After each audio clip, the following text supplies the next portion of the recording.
நீங்கள் ரூஃப் வந்து சரியாக தான் போட்டிருக்கீங்களா அப்படிங்கிறது எப்படி தெரிஞ்சுக்கலாம் அப்படின்னா, நீங்கள் ரூஃப் போட்ட அடுத்த நாள், இப்போ இது நேற்று நம்ம காங்கிரீட் போட்டிருக்கோம், அடுத்த நாள் நம்ம வந்து ரூஃப் வந்து சுற்றி பார்க்கணும். பார்த்தி கட்டுறது முன்னக்கூட்டி, தண்ணி விடுறதுக்கு முன்னக்கூட்டி. இப்போ நம்ம வந்து பார்த்திக்கான மெட்டீரியல் எல்லாமே மேலே ஏற்றிக்கிட்டாங்க. ஸோ அதை நம்ம பார்த்தி வைக்க போகிறோம். அந்த பார்த்தி வைக்கிறது வந்து பார்த்திங்கன்னா எப்போவுமே வந்து காங்கிரீட்டுக்கு அடுத்த நாள் வைக்கிறது தான். நிறைய சைட்டு எனக்கு கால் வர்றதே வந்து பார்த்திங்கன்னா, நம்ம காங்கிரீட் நான் ஒரு 3 மணி 4 மணிக்குள்ளே போடுறாங்க, அடுத்து ஒரு 5 மணிக்கெலாம் சுற்றி வந்து பார்த்தியை வச்சு விட்டு தண்ணி பிடிக்கணும் அப்படிங்கிற மாதிரி சொல்கிறாங்க. அது என்ன ஆகும் அப்படின்னா, காங்கிரீட் ஏறுறீங்களா பார்த்தீங்களா, அது செட் ஆகுதுக்கு முன்னாடி நம்ம ஏறி நடக்கையில் வந்து பார்த்தீங்கன்னா கிராக் கூட்டுரும். சரிங்களா? ஸோ அந்த மாதிரி நடக்காமல் நம்ம வந்து காங்கிரீட் போட்டு அடுத்த நாள் நம்ம வந்து பார்த்தி விடுறது நல்லது.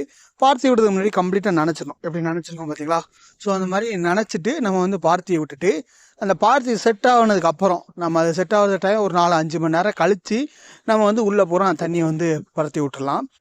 இதை வந்து எப்படி நம்ம வந்து நல்லா பண்ணியிருக்காங்களா அப்படின்னு தெரிஞ்சுக்கிறது எப்படி அப்படின்னா, இது வந்து கிராக் இருக்கக்கூடாது. சரிங்களா? இது எங்கேயாவது கிராக் இருக்கான்னு பார்த்தீங்கன்னா உங்களுக்கு வந்து தெரியும். எங்கேயுமே மைனரோ இல்லை அப்படின்னா மேஜர் கிராக்கோ இல்லை. ஸோ அது உங்களுக்கு பார்த்தா தெரியும். இதுக்கு மேலே நம்ம தண்ணி பட்டதுனால வந்து பார்த்தீங்கன்னா உங்களுக்கு அங்கங்கே பொட்டு இருக்குமே தவிர எந்த விதமான கிராக்குமே இல்லை. ஸோ இது வந்து காங்கிரீட்டை வந்து நல்லா போட்டிருக்காங்க அப்படிங்கிறத வந்து உறுதியளிக்குது.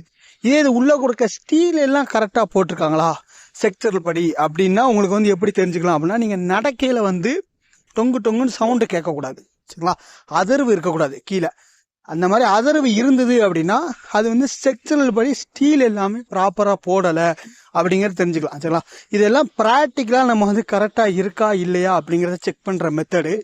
ஸோ உங்களுக்கும் உங்கள் வீட்டுக்கும் வந்து கரெக்டாக நம்ம என்ன ரேஷியோவில் போடணும், ஸ்டீல் என்ன கம்பி போடணும், என்ன சைஸில் பீம் போடணும், எல்லாமே வந்து பார்த்தீங்கன்னா ஸ்ட்ரக்சரல் டிசைன். சரி, அது உங்களுக்கு தேவை அப்படின்னா இந்த நம்பருக்கு கான்டாக்ட் பண்ணுங்கள். உங்களுக்கான ஸ்ட்ரக்சரல் பிளானு, எஸ்டிமேஷன், எலிவேஷன் எல்லாமே நாங்கள் ரெடி பண்ணி தரோம். சில கம்ப்ளீட் கைட்லைன் நாங்கள் பண்ணித்தரோம். தேங்க்யூ ஃபார் வாட்சிங் திஸ் வீடியோ. தேங்க்யூ.